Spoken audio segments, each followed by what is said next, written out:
Hello, my name is Brandon Fertig, and this is The Periphery.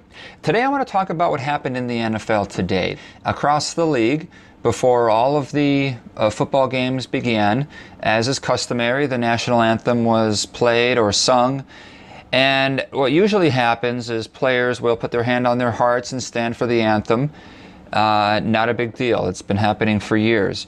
If you followed the news or the league, you know that over the last couple of years there has been some controversy about players who opted to sit out or kneel during the anthem as a way to protest just, I guess, the country in general for what they call a systemic racial injustice. Those who support them consider it to be an act of courage and peaceful protest and getting the word out about an injustice that needs to be corrected. Those who are against it say this is not the time or the place, it's disrespectful to the flag to not stand for that.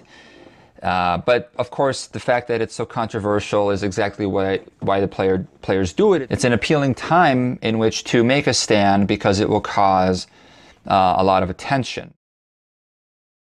A series of tweets and statements from the United States President Trump. He came out strongly against the players who do this, and that those who do, he said, should be cut from their teams. Making such a rash statement like that, it got the attention of the league, and basically in response to what he said, players then stood up for one another, and most of them chose to lock arms to show the solidarity between the team. They came together like a team of, I don't know, a team of wildebeests, and they were trying to fend off this crocodile. It was sort of that thing going on. You will see two sides that have strong cases. You had a president who said some things that are out of line as defined by what previous presidents would have said. Wouldn't you love to see one of these NFL owners, when somebody disrespects our flag, to say, get that son of a bitch off the field right now, out, he's fired. He's fired! But, you know, that's bombastic Trump. And then to those who think that the protests are not just acceptable, but good and even necessary, Trump comes across as being, you know, stifling free speech, and free speech, no less, that is trying to promote justice, trying to promote fairness and equality, and that the president is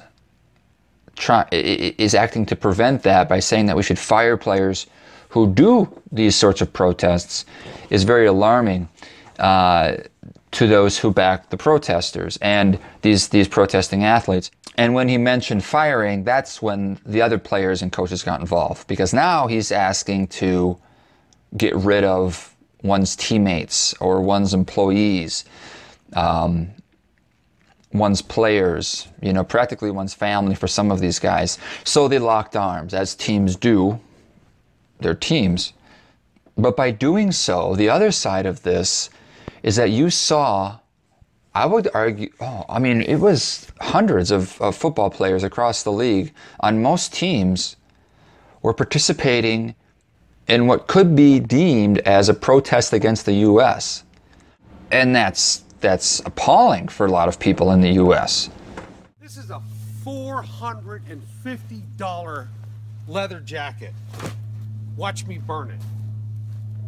I'm 60 years old. I've been following the Chiefs for probably at least 50 of those years. And in 50 years, I've never been ashamed to say that I was a Chiefs fan until today. You want to keep these jerks on your team, want to take a knee during our national anthem? Men and women died for this country. They didn't play a game and get paid millions of dollars a year.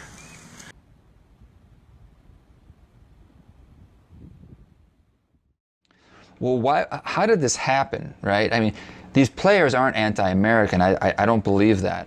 Let's kind of go back a little bit to better understand how we got here today. That sports is becoming more political is indicative of modern America, perhaps just modern developed world, period. This is a result of just enhanced communication. Enhanced communications ability across the spectrum. So with cable news in the 90s came partisan cable news. Few broadcasts take any chances these days, and most are very politically correct. A lot of people don't get to see the early news, and they think the late news is on too late. So we got Fox News, a news channel devoted to conservatism. And now news has become partisan. News has become ideologically driven. But cable was just the tip of the iceberg. The internet is what's blown this wide open, which has been apparent with websites. And so now we have blogs that are conservative, blogs that are liberal.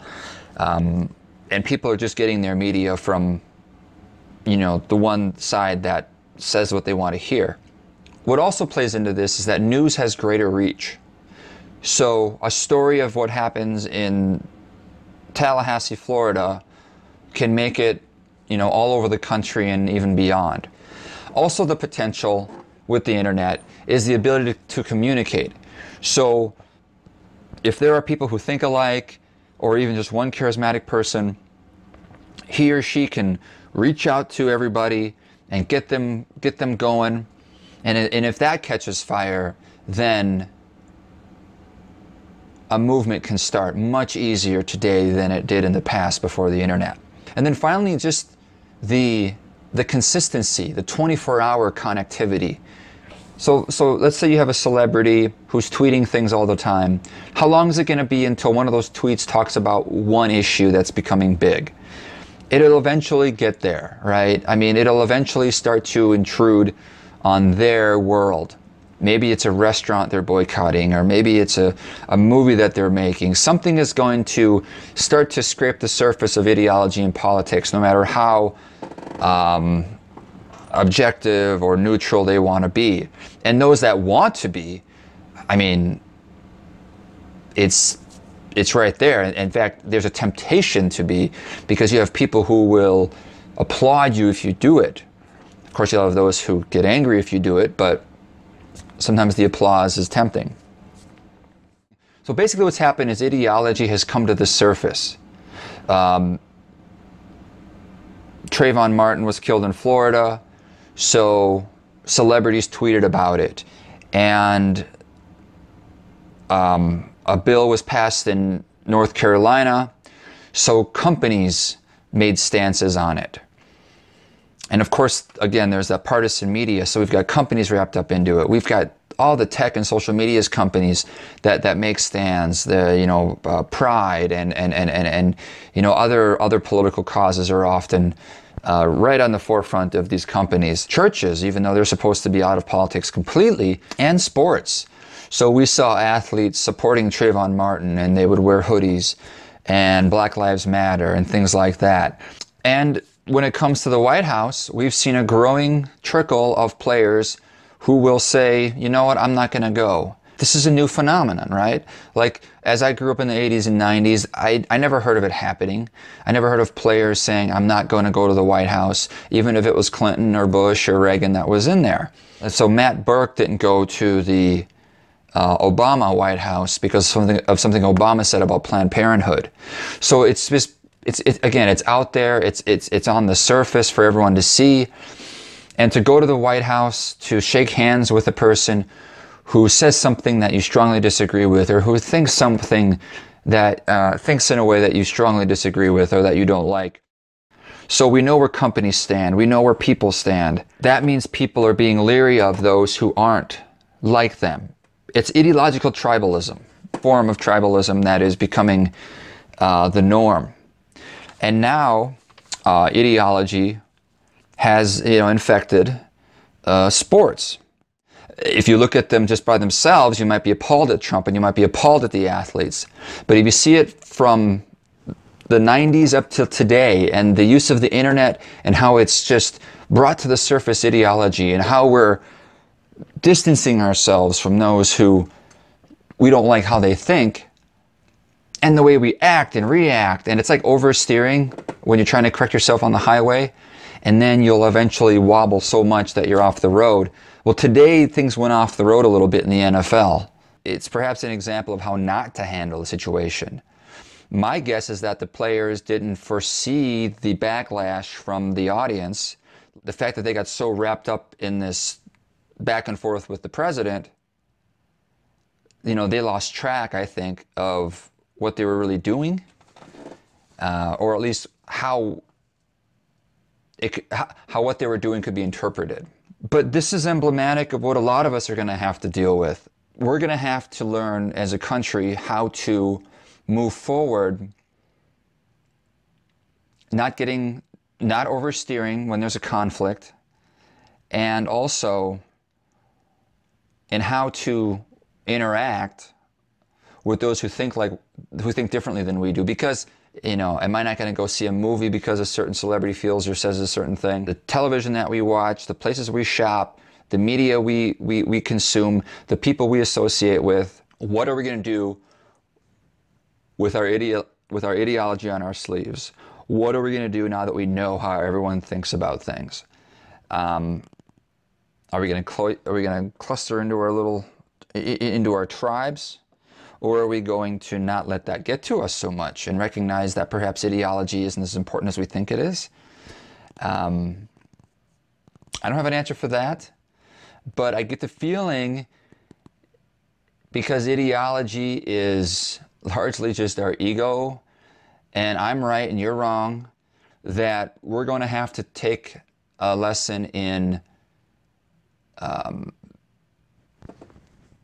putting that behind us. And just like we had to learn how to be okay with people who look differently than we are, we might not like to work with certain people because of their religion or who knows why.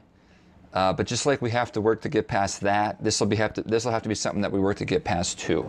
And I wish the fans and the league luck in not letting today's activity, you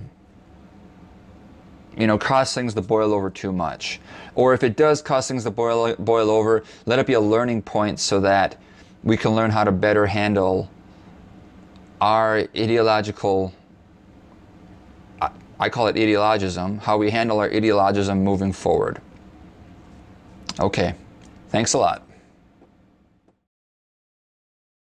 And if you look at the president, if you look at Donald Trump, he takes all these factors that I just mentioned, the enhanced connectivity, the way stories can go around the country very, very quickly, the way we're in touch with one another 24 hours a day. He's arrogant, he's egotistical, he loves what he says, he loves to you know, be heard and be influential. He's a showman, he's a celebrity, he wants to promote his brand. It's what he lives for. And so a candidate like that, I mean, in a sense, it's appropriate that he came out of this.